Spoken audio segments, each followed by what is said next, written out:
Hare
साधू संत जीवलग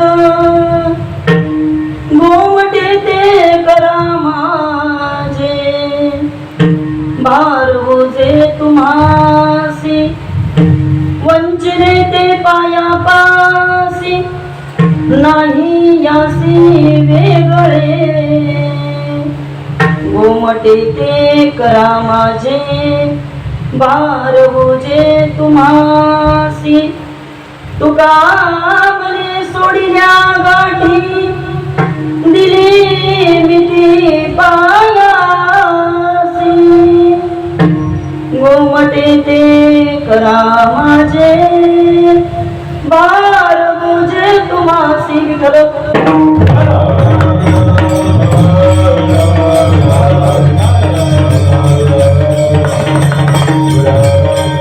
पांडुरंगा करू प्रथम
अन्यावंशस्तचरण श्रवणत्वगादि प्राणान् नमो भगवते पुरुषाय तुभ्यं शिवचरण सरोजं सान्द्रनीलाभुदाभ जगाननीत पाणि मण्डनानां करुण तुलसीमाला कन्दरं कर्जनेत्रं सदयदवदासं विठ्ठलं चिन्तयामि दयांचे केल्या स्मरण होय सगळं विद्यांचे अधिकरण त्यांची बंधू श्री चरण श्री गुरूंचे ते नमस्कार होनियाता ओम नमो ज्ञानेश्वरा ओम नमो ज्ञानेश्वरा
पायावरी या वारकरी संतांच्या काय माझी वाणी मानेल संतासी रंगवू चित्तासी आपुलिया माझी वाणी तुझे वर्णी गुणनाम ऐसे देई प्रेम काही कणा शरण शरण हनुमंता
जगद्गुरु श्री संत तुकोबराया आदी करून सर्व संतांच्या चरणी साष्टांग अभिवादन करते. मायबाप श्रोत्यांना वंदन करते आणि या कीर्तन रूपी सेवेला सुरुवात करते. कीर्तन रूपी सेवे करता गायलेला अभंग देहूचे सुप्रसिद्ध साधू वैराग्याचे मूर्तिमंत पुतळे जगद्गुरु जगतमान्य जगद्व्यापक श्रीमंत श्री जगद्गुरु तुकोबरा यांचा चार चरणाचा वारकऱ्यांच्या परिचयाचा पाठ घातला. मागणी पर प्रकरणातील अत्यंत गोड अभंगाच्या या निरूपणाकरता निवडलेला आहे. विठ्ठल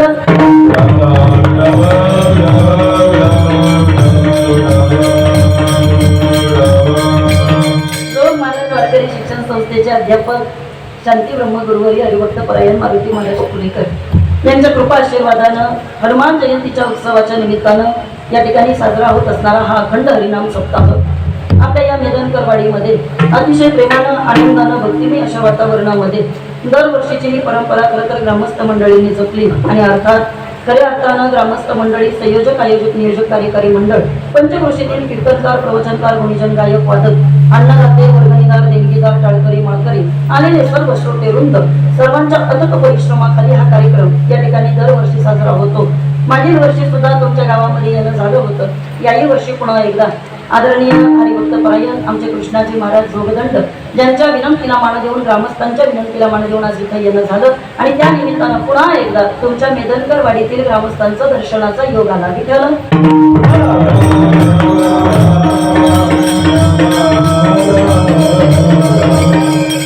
आळंदीतील या ठिकाणी आदरणीय हरिभक्त परायण आपल्या सर्वांचे सुपरिचित असणारे सिद्धेश्वर महाराज वाघ यांच्या या ठिकाणी व्यासपीठाच्या नेतृत्वाखाली हा कार्यक्रम इथं सुंदररित्या संपन्न होतोय. गायक वादकांची असणारी गोड साथ मागे असणारे या ठिकाणी आपल्या सर्वांना प्रसन्न ठेवणारे आमचे विद्यार्थी सर्वांचे मनपूर्वक या ठिकाणी आभार व्यक्त करते. कुणाचा नामोल्लेख राहिला किंवा चुकून माझ्याकडनं एखाद्याचं नाव राहिलं तर कीर्तनामध्ये चिठ्ठी लिहा म्हणजे मी शेवटला घेईन.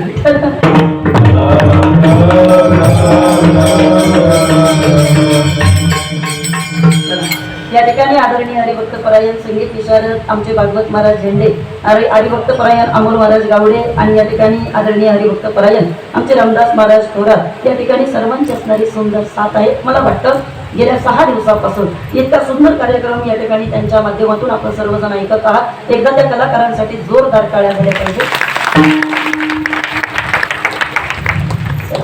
एक याचा नव्हे हा खेळ म्हणूनही मेळ मिळविला आणि खऱ्या अर्थानं तसं पाहिलं तर चावी आणून दिली वाटतं तुम्हाला ऑफिसची. मागच्या वर्षी तुम्ही मला तिथून असं बघत होते ते माझ्या अजून लक्षात आहे. यावर्षी आली असतात नाही का चावी आली तुमच्याकडे म्हणायचं. पण बरं झालं चावी आली त्या निमित्तानं गुण तरी मिळाला आम्हाला. विठ्ठल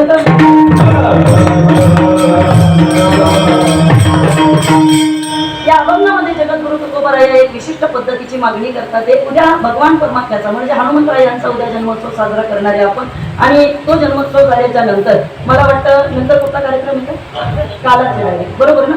म्हणजे आपल्याला फक्त आता आजचाच दिवस होता की ज्या दिवशी आपण देवाकडे काहीतरी मागू शकत होतो. त्या अनुषंगानं मागणी प्रकरणातील अभंगाची निवड केलेली आहे. पण हनुमंतराया म्हणजे एक भक्तीचं प्रतीक आहे आणि तुमच्या आमच्या करता या ठिकाणी असं काय करू नको तुमच्या आमच्या करता या ठिकाणी आपण संत म्हणून त्यांच्याकडे पाहतो. म्हणून आज तुकोबराय यांनी सुद्धा एका संतांकडे मागणी केली, त्याकरता या अभंगाची निवड आहे. विठाला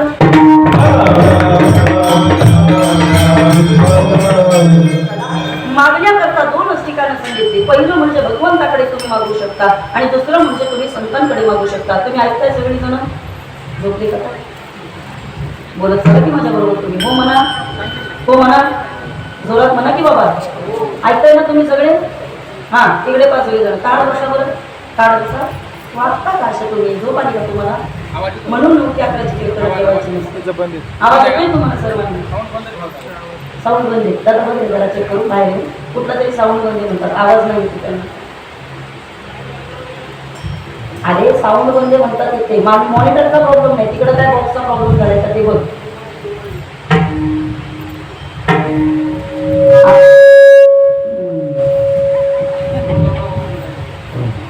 शेती परत एकदा तुम्ही सर्वांनी चेक करा माझा आवाज तुम्हाला व्यवस्थित येते. आता येतोय म्हणजे एवढ्या जवळ लागते का ते? मला वाटलं काय काही माहिती ब्रह्मचारी असतात त्याला असं आपण बोललं चालेल. चला इकडे या अभंगाच्या माध्यमातून आवाज थोडा कमी करा, आवाज कमी करा. या अभंगाच्या माध्यमातून जगद्गुरु तुकोबराय या संतांकडे मागणी मागतात. मी मगाशीच तुम्हाला बोललो, एक तुम्ही देवाकडे मागू शकता, नाहीतर दोन तुम्ही संतांकडे मागू शकता. जीव कधी जीवाकडे मागत नाही, किंवा जरी जीवानं जीवाकडे मागितलं तरी त्याची तुम्हाला आम्हाला परतफेड करावी लागते. काय करावी लागते?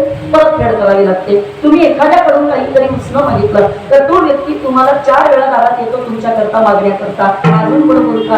ऐका. जरी सुद्धा तो तुमच्याकरता मागायला नाही आला, जरी तो फार उदार असला, पण तरी सुद्धा त्याचं उदारपण हे सुद्धा त्याच्या स्वार्थापोटी असतं. जरी तो तुमच्याकडे मागायला येत नाही, पण तुम्हाला दिलेलं तो 4 लोकांमध्ये बोलून दाखवल्याशिवाय राहत नाही.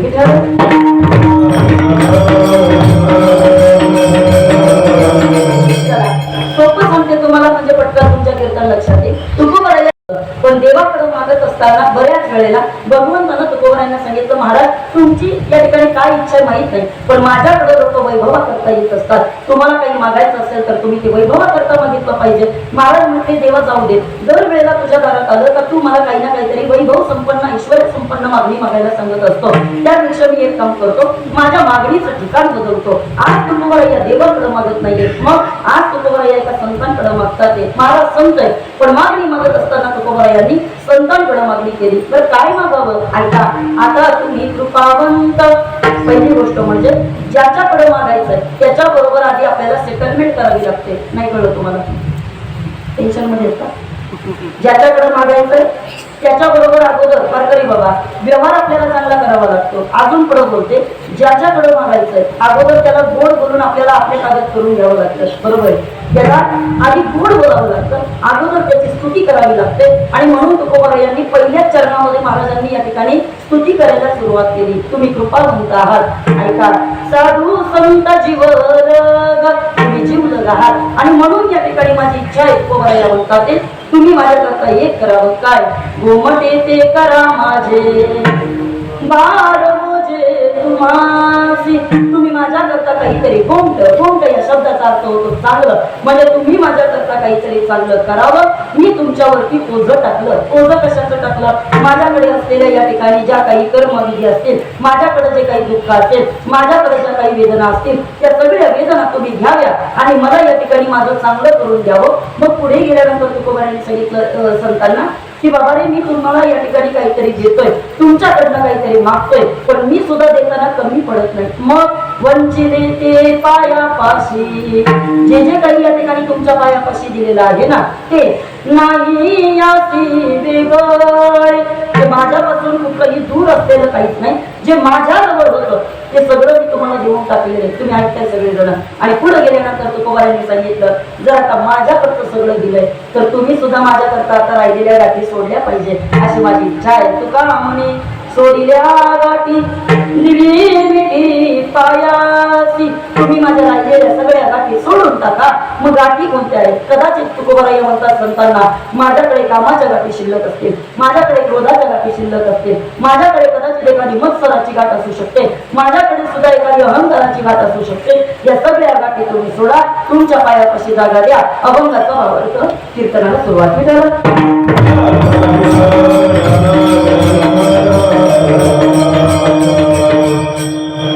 एक दिवशी एका साधकानं सहज परभणीकर, त्यांना एका साधकानं प्रश्न विचारला होता. म्हणजे गुरुजी मला या ठिकाणी अजून एक गोष्ट कळाली नाही. गुरुजींनी विचारलं काय कळालं नाही. ते म्हणते गुरुजी ऐका, तसं जर पाहिलं तर आपण संतांना चांगलं द्यावं का वाईट द्यावं, तुमचं काय मत आहे? निधनकरवाडी बोला की पटकन. आपण संतांना चांगलं द्यावं का वाईट द्यावं? बरोबर आहे, चांगलं दिलं पाहिजे. बरं बाकीचं सगळं सोडा, आपण कीर्तन करायला चांगलं द्यावं का वाईट द्यावं? आता कशी गमत झाली तुम्ही बोला की पटकन. तरी लोक फाटक्या नोटा का घेत असतील कीर्तन करायला, हा अजून मला प्रश्न पडलाय.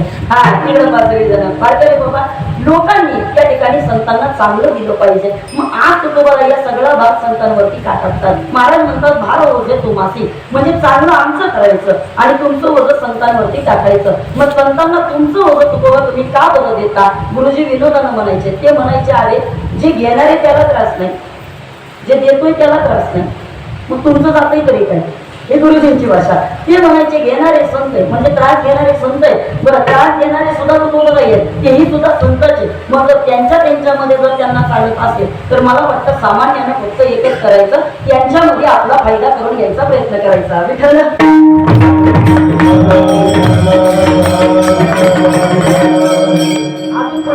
तिकडे पाच सगळे जण वारकरी बाबा तुमच्या माझ्या सकट इथं बसलेल्या प्रत्येकाला या ठिकाणी समानार्थी विरुद्धार्थी शब्द कळतात का?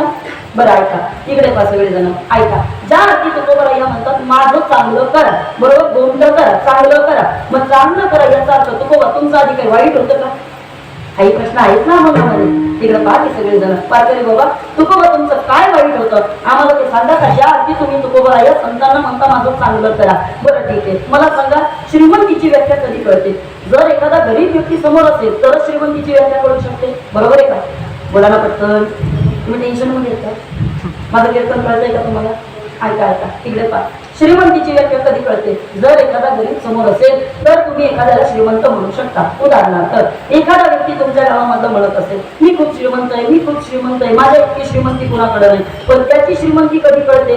जर त्याच्या कॉम्पिटिशनला कुठला तरी गरीब असेल तर. बरोबर, जर कुणीतरी गरीब असेल तरच तुम्हाला श्रीमंतीची किंमत कळू शकते. अजून पुढे बोलू का? इकडे पाच जण मला वाटतं जर दुःख असेल तरच माणसाला सुखाची किंमत कळू शकते. बरोबर आहे का? बोला ना बाबा. तरच तुम्हाला सुखाची किंमत कळू शकते. जर तुमच्याकडे पाप असेल तरच मला वाटतं तुम्हाला पुण्याची किंमत कळू शकते. बरोबर आहे? पापच नसेल जगामध्ये तर तुम्हाला पुण्याची किंमत कळणार नाही. आणि अजून पुढे बोलते शेवटचं ऐका इकडं पहा. मला असं वाटतं खऱ्याला किंमत तेव्हाच येते ज्या वेळेला खोटं बोलणारी माणसं जगामध्ये असतात. बरोबर आहे का? जर खोटं माणसं बोलली नाही खऱ्याला किंमत राहील का? नाही राहणार. म्हणून बिनधास्त खोटं बोलायचं, टेन्शन घ्यायचं नाही. आईला तर पप्पाला लक्षात मला म्हणजे काय आता काय करायचं? खोटं बोलतील ना आई, ही खोटं बोलतात म्हणून कीर्तना चालू आहे आणि म्हणून खऱ्याला किंमत आहे. खऱ्याचं खरं पण जर पाहिजे असेल मी पुढे बोलणार आहे, तुम्हाला माझं कीर्तन आवडणार आणि कळणार. मला असे श्रोते लागतात कीर्तनामध्ये. नाही तर उगत या ठिकाणी असे तोंड पाडून बसलेले सुकलेले चेहरे, उगत आमच्याकडे असे टुकू बळरी पाहणारे ही लोक आम्हाला अजिबात आवडत नाही बाबा. असे प्रसन्न चेहरे पाहिजे. पाहणं तुम्ही किती मस्त आईनं उत्तर दिलं. काय बोलली ताई, लोक खोटं बोलायला लागतील ना उद्यापासून. ऐका, आईलाचं उत्तर मला पुढे द्यायचंय तुम्हाला. खऱ्याची किंमत माणसाला कळली पाहिजे, त्याकरता माणसाचं खोटे पण असलं पाहिजे. अजून पुढे बोलू का? आमचे गुरुजी नेहमी म्हणायचे, ते म्हणायचे बाबा रे ज्ञानोबरायांना आज तुम्हाला चांदीचा रथ पाहायला मिळतो, ज्ञानोबरायांच्या तुम्हाला आत्ता पादुका चांदीच्या पाहायला मिळतात. बरोबर आहे का वारकरी बाबा? आता तुम्हाला ज्ञानोबरायांकरता या ठिकाणी एवढं मोठं वैभव पाहायला मिळतं. ज्ञानोबांच्या दारामध्ये सोन्याचा कळस चढला.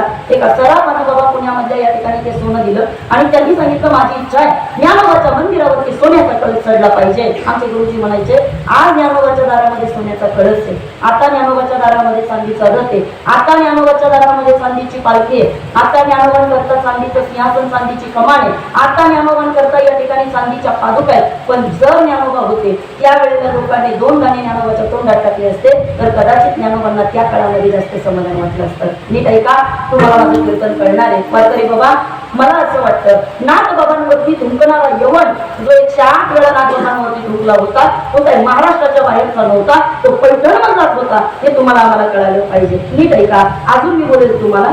मला तरी असं वाटतं आई, माझं मत आहे शिर्डीला गेलात तुम्ही कधी? शिर्डीला गेलात? शिर्डीचं ज्या तेला तिनं पाय गेलात का कधी? वारकरी बाबा त्या शिर्डीमध्ये ज्या साईबाबांची तुम्ही आम्ही सगळी जण आता पूजा करतोय ना, त्या साईबाबांच्या जीवनामध्ये एक दिवशी दिवाळीच्या दिवशी त्यांना द्वारकामाई करता फक्त दिवाळीला दिवे लावण्याकरता तेल पाहिजे होतं. काय पाहिजे होतं? मेदनकरवाडी तेल पाहिजे होतं, तेल. पण ऐका, सगळ्या शिर्डीमधल्या लोकांनी त्यांना तिथं तेल दिलं नाही. नीट ऐकताय तुम्ही सगळेजण, शिर्डीच्या लोकांनी त्यावेळेला त्यांना तिथं तेल दिलं नाही. ऐका आता पुढं, मला असं वाटतं रिद्धी सिद्धीच्या जोरावरती साईबाबांनी पाण्यानं दिवे लावले, बरोबर? ते तुम्ही आम्ही सगळ्या वारकऱ्यांना कमीत कमी आपण ऐकून आहोत. मला असं वाटतं पाण्यानं दिवे लावले. पण आता मला एकच सांगायचंय, ज्या वेळेला गरज होती त्यावेळेला साईबाबांकरता कुणी तेल दिलं नाही आणि कुणी त्यांची दिवाळी नीट होऊ दिली नाही. आणि आज सगळी शिर्डी त्यांच्या जीवावरती दिवाळी करते. थोडं लक्षात राहू द्या. मला फक्त एकच बोलायचंय, जर त्यावेळेला खोटं वागणारी माणसं नसतील तर तुम्हाला आमच्या खऱ्या संतांची किंमत कळाली नसती. विठ्ठल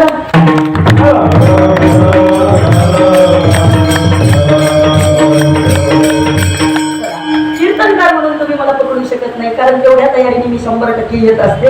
मला एकच सांगायचंय, जर खोटं नसतं तर समाजामध्ये आम्हाला खरे संत कधीच कळाले नसते. अजून पुढे बोलू का? मला असं वाटतं बाबा, लाकूड वेगळं आणि चंदन वेगळं. नीट ऐका, झाड वेगळं आणि तुळस वेगळे, प्राणी वेगळे आणि गाय वेगळे, दगड वेगळे आणि मूर्ती वेगळी, आणि तसं माणूस वेगळे आणि संत वेगळे. अजून पुढे बोलते, मला असं वाटतं की वारकरी बाबा संत आपल्यामध्येच राहत होते, संत आपल्यासारखे वागत होते, पण तरी सुद्धा संत नवती जगी मानसाच्या तारी रे, संत नवती जगी मानसाच्या तारी रे, संत नवती मानसाच्या तारी रे, संत नवती जगी मानसाच्या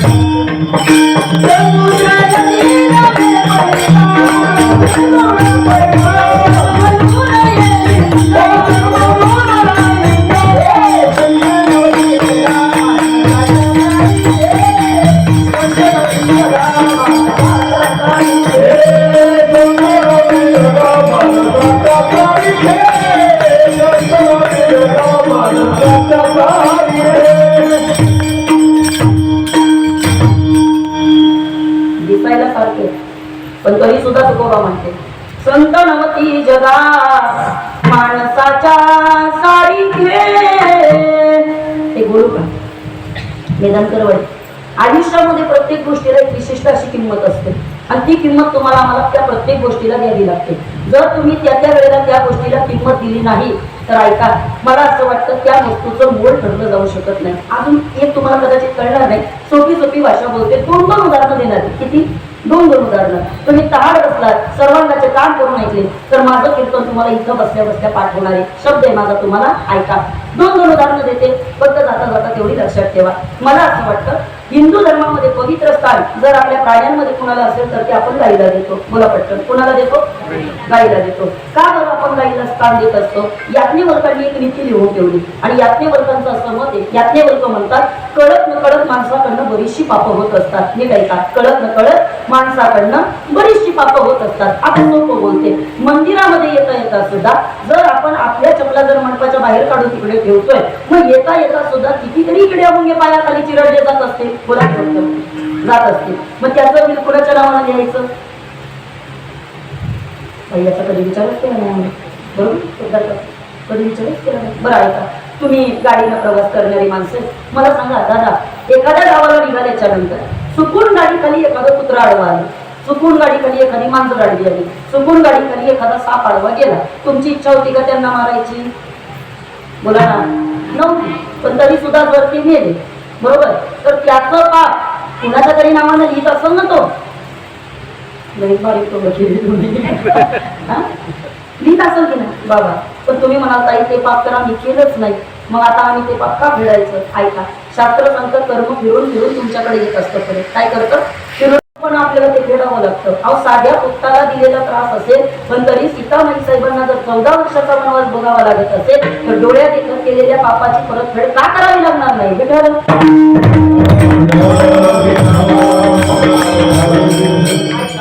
नकळत झालेल्या पापांचा सुद्धा बाबा इथं प्रायश्चित्त द्यावं लागतं. हे बोलू तुमच्याशी याज्ञवल्क्यांनी सांगितलं आहे का?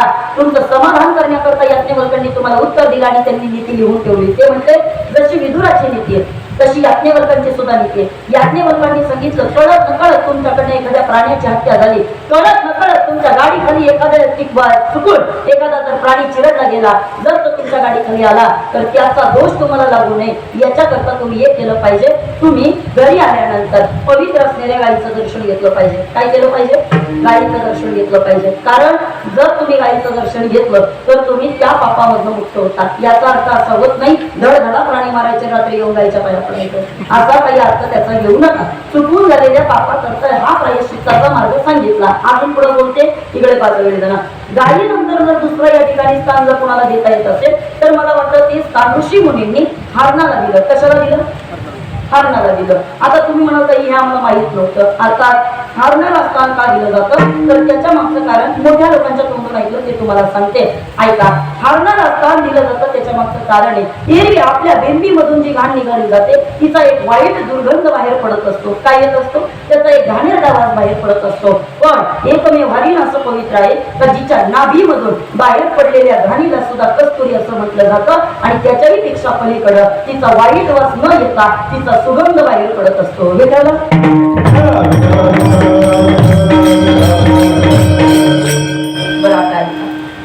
कस्तुरी तुम्ही पाहिली नाही पाहिली मला माहित नाही. कुणी कुणी कस्तुरी पाहिली इथं बसलेल्यांपैकी जरा हात वर करा बरं. कस्तुरी कुणी कुणी पाहिली? तिच्या हातून परत जाऊन करते बाबा. कस्तुरी कस्तुरी माहिती का तुम्हाला? माहिती आहे. ऐका, कधी कधी कधी कधी असं होतं. मला एकच सांगायचं, कस्तुरी ही का महत्वाची त्याचं उत्तर मला तुम्हाला द्यायचं. सध्या आज सोन्याचा रेट काय चालू आहे बाबा? सोन्याचा नाही हो, 1.5 लाख रुपये कमी झालं. किती झालं? 1.40 एक काहीतरी ठरवं. तुम्ही 2-2 पक्षातली लोक कमीत कमी हरिनामाचा पक्ष तरी एकच राहू द्या. इकडे पा वारकरी बाबा कल्पना करा, आज 1,40,000 रुपये भाव चालू आहे. बरोबर आहे? 1,40,000 रुपये आजचा भाव आहे.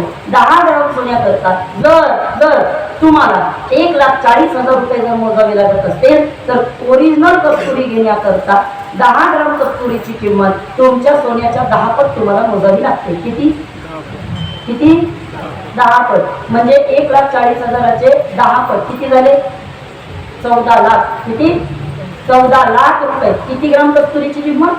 10 ग्राम कस्तुरीची किंमत तुम्हाला 14 लाख रुपये इतकी मोजावी लागते. कधी कधी कृष्णा महाराज मला वारकऱ्यांचं हसायला येतं. वारकरी पंढरपूरला गेले का त्या काही भिकाऱ्या अशा तिथं घेऊन बसलेल्या असतात ती कस्तुरी आणि तिथं गेल्याच्या नंतर मग सगळे वारकरी तिथं त्या बाईकडे जातात आणि ती बाई त्यांना म्हणत असते ओरिजिनल कस्तुरी 500 रुपयाचे पण 100 रुपयाला घेऊन जा. वारकरी 100 रुपयाची कस्तुरी घरी आणतात आणि आपल्या सगळ्यांना सांगत असतात बघा कस्तुरी घेऊन आलो, बघा कस्तुरी घेऊन आलो. ओरिजिनल कस्तुरीची किंमत किती लागते? बोला ना, 14 लाख रुपये. आमचे गुरुजी विनोदानं म्हणायचे, ते म्हणायचे जर तिच्याकडे अशी ओरिजिनल कस्तुरी असती तर ती आज स्त्रिया शिटीत बसली असती का?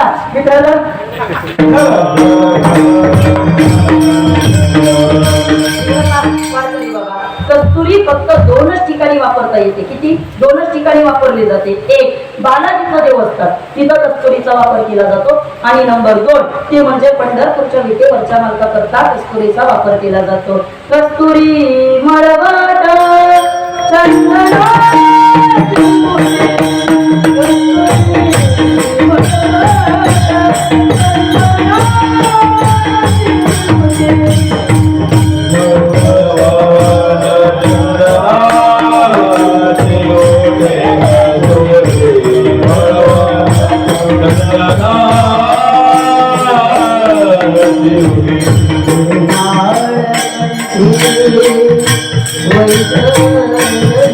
वैद्य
चंदनाची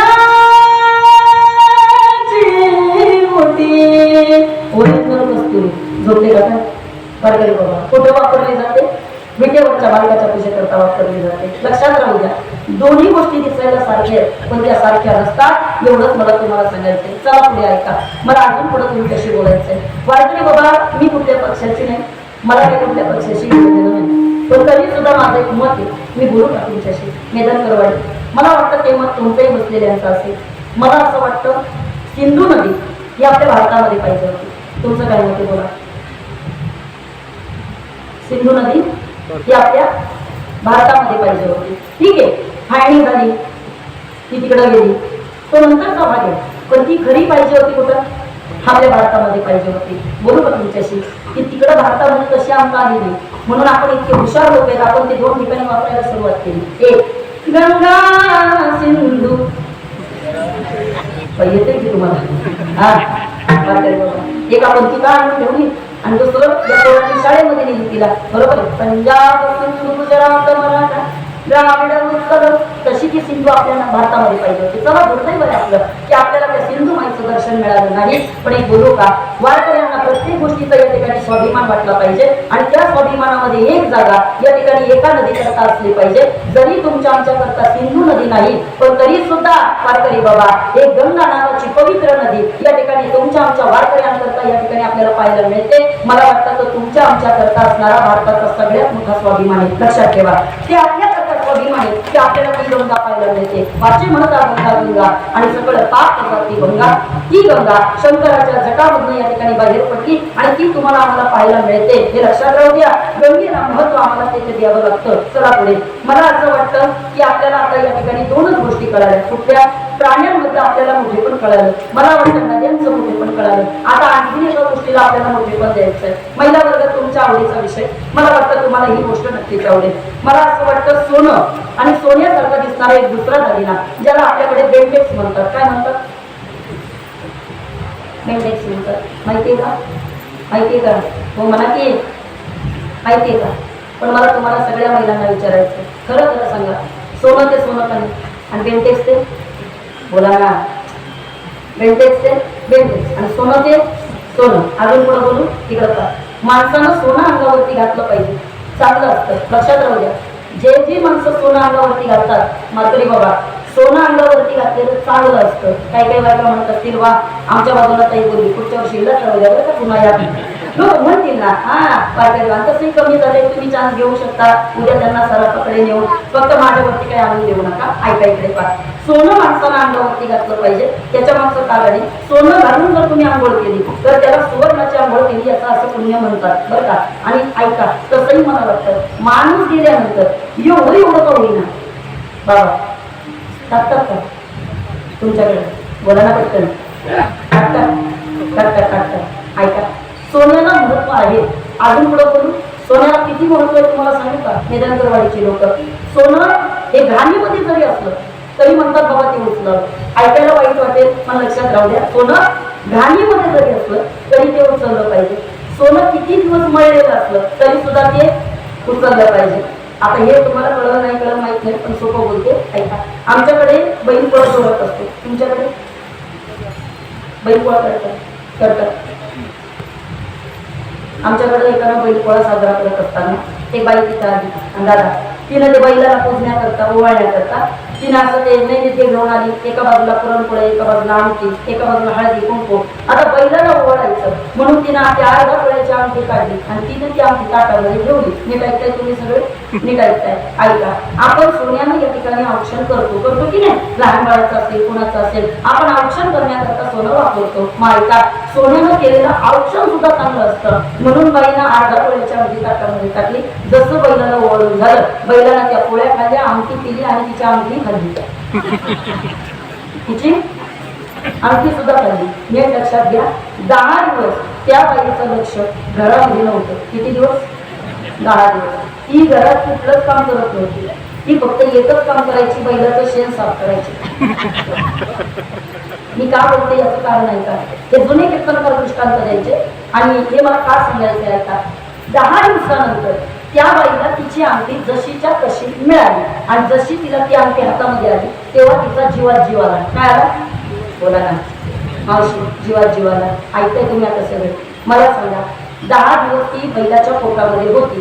10 दिवसानंतर सुद्धा ती घाणीतूनच बाहेर पडली. पण सगळ्या बसलेल्या लोकांनी मला उत्तर द्या, आता जरी त्या बाईनं सोनाराकडे ती अंगठी नेली त्याची किंमत कमी होईल का?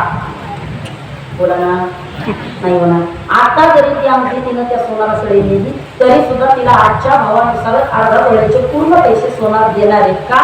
कारण सोनं ते शेवटी सोनं असतं. अजून पुढे बोलते, पेंटिंग वेगळे आणि तुमचं सोनं वेगळे. आता शेवटचा मुद्दा आहे जो मला तुम्हाला महत्वाचा आहे, तो मला सांगायचा आहे. वैकुंठवासी प्रातस्मरणीय गुरुनाम गुरु सदानंद महाराज गुरुजी यांच्या कीर्तनातलं वाक्य आहे. ऐका आता त्यांच्या कीर्तनातलं वाक्य. गुरुजी म्हणायचे, वेडा आणि साधू दिसायला दोघंही सारखेच दिसतात. वेडा आणि साधू दिसायला दोघंही सारखे दिसतात, पण गुरुजी म्हणायचे वेडा तो वेडा असतो आणि साधू तो साधू असतो. नीट लक्ष द्या पात्री बाबा. ते म्हणायचे वेडा तो वेडा आणि साधू तो साधू असतो, पण माणसं इतकी विचित्र आहे का जी वेड्याला साधू म्हणतात आणि साधूला वेडा समजतात. हे ठरलं.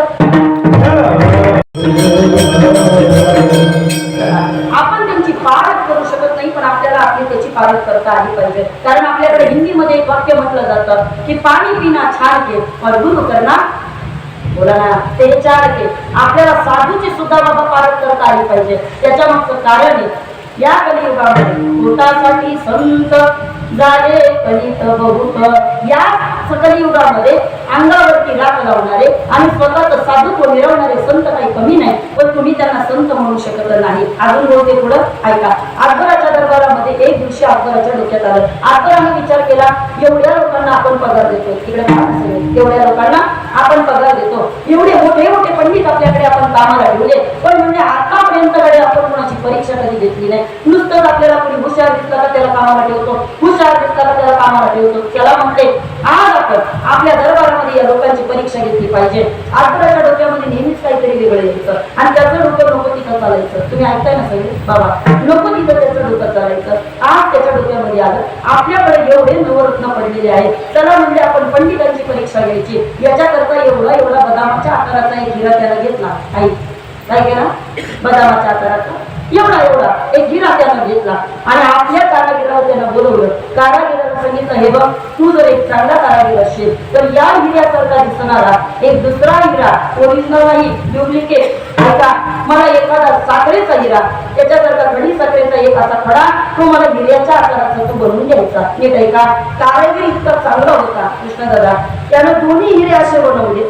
एक त्याचा ओरिजिनल होता आणि दुसरा होता तो साखरेचा होता. इतका सुंदर हिरा त्यानं बनवला. तर कारागीर सोडा, पण अकबराला सुद्धा ओरिजिनल खडा ओळखता आला नाही. नीट ऐका, विचार करा, कारागीर कसा असेल ते. ओरिजिनल खडा अकबराला सुद्धा ओळखता आला नाही. अकबर सुद्धा या ठिकाणी टेन्शन मध्ये आला. त्यानं विचारलं, बाबा याच्यामध्ये खडा कोणता येईल मला कळत नाही, माझ्या पंडितांना काय करणार आहे. चला, अकबरानं दोन्ही खडे घेतले. दोन्ही खडे त्यानं चांदीच्या परातीमध्ये असे समोर ठेवले आणि सगळ्या असलेल्या पंडितांना त्यांनी आवाहन केलं आणि सांगितलं, ऐका, माझ्या दरबारामध्ये जो कुणी या दोन्ही खड्यांमधल्या ओरिजिनल खड्याची पारख करून दाखवेल त्याला 100 सोन्याच्या मुद्रिका भेट म्हणून दिल्या जातील. काय केल्या जातील? 100 सोन्याच्या मुद्रिका भेट म्हणून दिल्या जातील. वारकरी बाबा, 100 सोन्याच्या मुद्रिका कुणाला नकोय? हा, सर सकट सगळ्यांचा हात वरती झाला. हा, आम्ही ओळखतो त्यात काय कठीण आहे. पण आता ऐका, जसा सगळ्यांचा हात वर झाला, अकबराने लगेच त्या ठिकाणी दुसरं आवाहन केलं. तो म्हणला, ज्याला ओळखता येणार नाही आणि जो चुकीचा खडा ओळखेल त्याला 100 कापताचे फटके दिले जातील. सगळ्यांचे हात खाली आहे. लक्षात राहू द्या, कारण सोनं सगळ्यांना मुद्रिका पाहिजे, पण फटके कोणाला खायचे नाहीये. सगळ्यांनी हात खाली केले. आता काय करायचं? कारण लोकांना वाटत होतं एकतर अकबर येतो, डोक्याने इतका हुशार आहे, कदाचित तो दोन्हीकडे डुप्लिकेट ठेवू शकतो. नाही कळत तुम्हाला? याच्या नादाला लागणं आपलं काम नाही. ऐका, सगळ्या लोकांनी हात खाली घेतले. सोन्याच्या मुद्रिका नको आणि याचे फटके सुद्धा नको. सगळी लोक गप्प झाली, पण अकबर मात्र बोलायला लागला. अकबर म्हणला, काय रे, माझ्या दरबारामध्ये आता कोणी पंडित नाही का ज्याला खड्याची पारख करता येईल? मी माझ्या दरबारामध्ये तुम्हाला तर फार हुशार समजत होतो, न्यायी समजत होतो, पारखी समजत होतो, पण माझ्या दरबारामध्ये असं कोणीच नाही का जे खड्या खड्याची पारख करू शकतं? असं म्हणतात. त्या दरबारामध्ये तानसेन नावाचा गायक होता दादा. तो तानसेन असा पुढे आला. मी ऐका, पुढे आल्याच्या नंतर त्यानं दोन्ही कड्यांकडे असं बारकाईनं पाहिलं. पण नंतर त्यानं परत विचार केला, हे जरा आपल्या गायनापेक्षा कठीण दिसतंय, आपला माईक घेतलेला बघा. हे म्हणलं हे कठीण दिसतंय, चला म्हटले. परत गेला, त्याने त्याच्या बाबा जागेवरती जाऊन बसायचं काम केलं. शेवटी या ठिकाणी अकबरानं पुन्हा विचारलं, चला दरबारामधली सगळी लोक हारले असं मी जाहीर करतो. तेवढ्यामध्ये बिरबलाचा हात वरती आला. नीट ऐकताय तुम्ही सगळे, मेदांतरवाडी ऐका. बिरबलानं हात वरती केला आणि बिरबलानं सांगितलं, हुजूर जर तुमची परवानगी असेल तर मी तो खडा ओळखून दाखवू शकतो का? अकबरानं दाढीवरनं हात फिरवत असताना सांगितलं, बिरबल शिक्षा माहीत आहे ना तुला? जर खरा जो खडा आहे तो जर ओळखता आला नाही तर 100 चाकाचे फटके खावे लागतील, हे लक्षात राहू दे. बिरबलानं सुद्धा छाती टोकपणे सांगितलं, हुजूर जर खडा ओळखला नाही तर 200 चाकाचे फटके द्या. किती 200 चाकाचे फटके द्या. ऐका, बिरबलाचा स्वाभिमान पाहिला आणि अकबराला इतकी प्रसन्नता वाटली. अकबर म्हणता, बिरबल तुझ्यासारखा या ठिकाणी जिगर असणारा माणूस मी कधी पाहिला नाही. अरे जर तुला तुझ्या या ठिकाणी स्वतःवरती इतका जर स्वाभिमान असेल आणि तू जर 200 चाकाचे फटके खायला तयार असशील तर मी सुद्धा तुला 200 सोन्याच्या मुद्रिका द्यायला तयार आहे. कारण शिक्षा डबल आहे तर बोला पटकन, बक्षीस सुद्धा डबल पाहिजे. बरोबर ना मेदनकरवाडी? ऐका, त्यानं सांगितलं मी तुला 200 मुद्रिका द्यायला तयार आहे. चल ओळखून दाखव खडा. एका क्षणाचा विलंब न करता मेदनकरवाडी ऐका, झटक्यामध्ये बिरबल पुढे आला आणि बिरबलाने एक खडा उचलला, अकबराच्या हातामध्ये दिला आणि सांगितलं, म्हणता हुजूर हा जो खडा आहे तो ओरिजिनल खडा आहे. आता ओरिजिनल खडा हातामध्ये आल्यानंतर अकबराला इतका आनंद झाला, त्या अकबरानं विचारलं, म्हणजे बिरबल अरे हाच खडा ओरिजिनल आहे पण तो दुसरा डुप्लिकेट आहे, हे तुला कसं काय कळलं? अरे हुबेहूब दिसणारे दोन्ही खडे पण तुझ्यासारख्याला इतकी पारख कशाची? बिरबल म्हणला, त्याच्याकरता जास्त कष्ट घ्यायची गरज नव्हती. मी मला करून बघत होतो, फक्त एकच माशी त्या दुसऱ्या खड्यावरती फिरत होती. काय ओळखायला कठीण होतं? एकच माशी त्या दुसऱ्या खड्यावरती फिरत होती. ओळखणं कठीण नव्हतं, कळत होतं का ती साखरेची बनलेली आहे आणि हा जो आहे तो ओरिजिनल आहे. ऐका, मला एकच सांगायचं आहे, दोन्ही दिवसाची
पण वारकरी बाबा शेवटी ओरिजिनल ते ओरिजिनल आणि डुप्लिकेट ते डुप्लिकेट. ऐका, संतांचा आ मानणारी लोक जगामध्ये भरपूर आहे, पण ऐका संतांनी सांगितलं, दंभ करू भक्ती सोंगा दाऊ जना अंतरी भावना वेगळीची नोवे दास करा पर्या झाला से डांगोरा याची काय करू आता पुढे सकाळ जाणता. वारकरी बाबा तुम्ही आम्ही एका विशिष्ट प्रवासाला निघालो, लक्षात राहू द्या. भगवंतापर्यंत तुम्हाला आम्हाला प्रत्येकाला पोहोचायचं आहे. एक लक्ष देऊन ऐकलं तर तुमच्या लक्षात येईल. आमच्या गुरुजींचं एक वाक्य होतं. आमच्या गुरुजी म्हणायचे, बाबा रे सगळी जण प्रवासाला निघालेत, पण प्रवासाला जात असताना प्रवासाबद्दलचं मार्गदर्शन जर कोणाला विचारायचं असेल ना तर ते मार्गदर्शन आपल्या शेजारी बसलेल्या माणसाला कधी विचारायचं नाही. मग जो पोहोचलाय त्याला विचारत जर प्रवासाचा नेमका आनंद कशामध्ये आहे ते. सोपं बोलते, ऐका, जो आपल्या शेजारी बसलेला असतो तो आपल्यासारखाच असतो. नाही कळलं तुम्हाला? हा नाही काहीतरी बोला की पटापटा. हा, जो आपल्या शेजारी बसलेला असतो बाबा तो आपल्यासारखाच असतो. अजून पुढे बोलू का? मी असे कित्येक लोक पाहिले का जे पंढरपूरच्या वारीला जरी गेले तरी याला त्याला विचारत असतात, तुझी किती वारी आहे? हा, तुझी किती विचारत असतात. तो आपल्यासारखाच असतो, लक्षात राहू द्या. त्याला कधी प्रवासाचं विचारत बसायचं नाही. मग जे पोहोचले त्यांना विचारायचं असतं. आणि ऐका, आज तुकोबाराय या ठिकाणी त्या संतांना विचारतात, कारण त्यांना माहिती आहे की या सगळ्या गोष्टींमध्ये आम्ही संसारातल्या माणसांना आमचं हित विचारू शकत नाही. आमचं हित करणारे फक्त आणि फक्त संत आहेत, कारण तिची माझी हित करी ती सकळ, जेणे हा गोपाळ कृपा करी. पण त्या संतांकडे डायरेक्ट जाऊन मागता येत नाही. म्हणून संतांनी सांगितलं, जीवावरती कृपा तर झाली पाहिजे, आपलं भलं झालं पाहिजे, चांगलं तर झालं पाहिजे, पण त्याच्याकरता विचारणारा व्यक्ती सुद्धा समोरचा योग्य असला पाहिजे. आणि ज्या वेळेला संतांची गाठ भेट झाली, बाबाजी चैतन्यांचा साक्षात्कार झाला, त्यावेळेला तुकोबारायांनी विचारलं, तुम्ही आता मला कृपा करणारे कोणीतरी जीवलग दिसताय. म्हणून या ठिकाणी पहिल्याच चरणामध्ये पहिली संतांची स्तुती केली. अभंगाचा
कृपावंत साधू संत जीवलग. अभंगाच्या पहिल्या चरणामध्ये तुकोबारायांनी सांगितलं, देवा तुम्ही या ठिकाणी कृपावंत आहात. संतांचं या ठिकाणी वर्णन केलेलं आहे. महाराज म्हणतात, तुम्ही या ठिकाणी साधू संत जीवलग आहात. एक बोलू का, तिकडे पहा. जर तुम्हाला कुणाकडनं काहीतरी पाहिजे असेल तर त्या व्यक्तीचा आदर करायला तुम्ही शिकलं पाहिजे. जर तुम्हाला त्या व्यक्तीकडनं काहीतरी अपेक्षा असेल तर तुम्ही त्याच्याबरोबर व्यवस्थित गोड बोललं पाहिजे. जर तुम्हाला त्या व्यक्तीकडनं कशाची तरी या ठिकाणी अपेक्षा असेल तर तुम्ही त्या व्यक्तीला या ठिकाणी चांगलंच समजलं पाहिजे. अजून बोलू, इकडे पहा सगळेजण, महिला वर्ग, मला फक्त एकच सांगायचंय की प्रपंचामध्ये या गोष्टी होत नाही, पण परमार्थामध्ये या गोष्टीशिवाय दुसरा पर्याय नाही. सोपं बोलते, लक्षात येईल तुमच्या माझं कीर्तन. मला असं वाटतं, प्रपंचामध्ये तुम्ही कितीही प्रयत्न करा, पण त्याचा शेवट वरकरी बाबा हा कायम दुःखानं असतो. बरोबर आहे?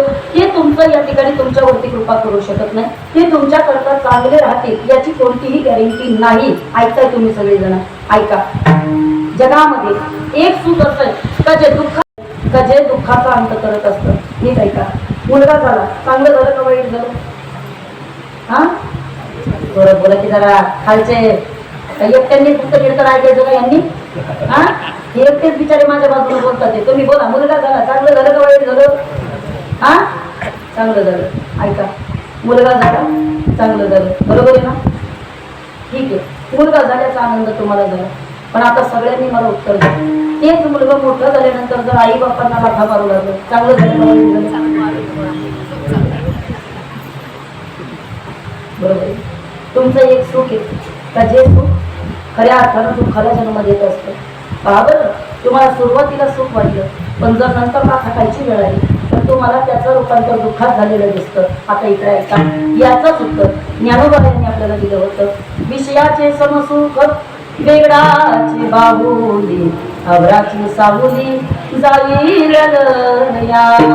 ज्ञानोबा यांनी त्याचं उत्तर देताना सांगितलं, बाबा रे, तुम्ही या जगामधल्या लोकांवरती जास्त विश्वास ठेवू शकत नाही. का बरं? ऐका, मतलब के सब संग साथी जिनका साथी कोई नहीं है जिगर का जब जाने का तो तेरा चला संसार में जलाने वाले न खोजे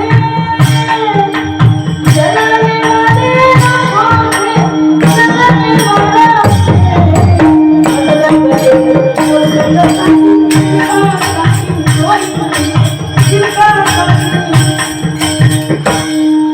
तुम्ही ज्यांच्या बरोबर राहताय महिला वर्ग इकडे पहा सगळीकडे आपल्याला जन्म दुसऱ्यानं दिला पुरुष वर्ग ऐकताय तुम्ही जन्म दुसऱ्यानं दिला शिक्षण बोलायला पडतं दुसऱ्यानं दिलं आपल्याला वाढवलं दुसऱ्यानं इज्जत दिली दुसऱ्यानं स्मशानभूमीमध्ये नेलं दुसऱ्यानं पहिली शेवटची आंघोळ घातली दुसऱ्यानं जाळायला आले दुसरे आपल्या नावाची पहिली आणि शेवटची मिठाई खाल्ली कोणी लक्षात राहू द्या वारकरी बाबा हे सगळे दुसरेच आहेत एवढं लक्षात राहू द्या पण ते दुसरे जरी असते पण ते आपलेच आहेत विठ्ठल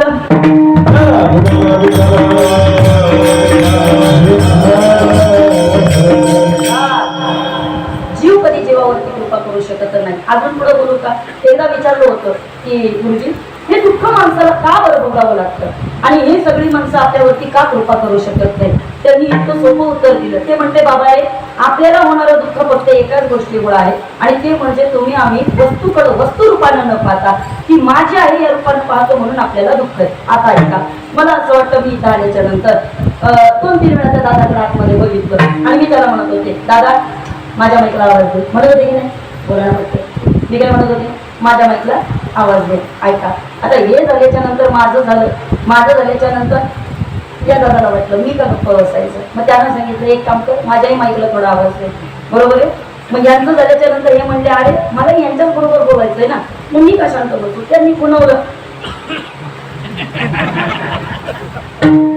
कळलं तुम्हाला कृष्ण महाराज म्हणले अरे सगळ्यांचं ठीक आहे पण सगळे माझ्यावर डिपेंड आहे हा सगळे मी काय गप्पा बसू आणि मग कृष्ण महाराज म्हणले माझ्या पण माईकला आवाज दे कधी कधी मला असं वाटतं दादा मला कधी कधी असं वाटतं ते विचार आतमध्ये बसलेले ते दादा म्हणत असतील माईक माझे पण हे म्हणतात माझ्या माईकला आवाज दे मी म्हणायचं माझ्या माईकला आवाज दे त्या बिचाऱ्याने एवढा खर्च करून माईक आणलेले असतात पण आपण त्याला माझं म्हणतो मला एकच कळतं त्यांना कितीतरी वाईट वाटत असेल वस्तूकडे वस्तू रूपानं पाहिलं तर त्याचं दुःख माणसाला वाटत नाही पण आपण त्याला माझं म्हणून हे दुःख आपण घ्यायला लागलोय मायावी गणे भ्रमला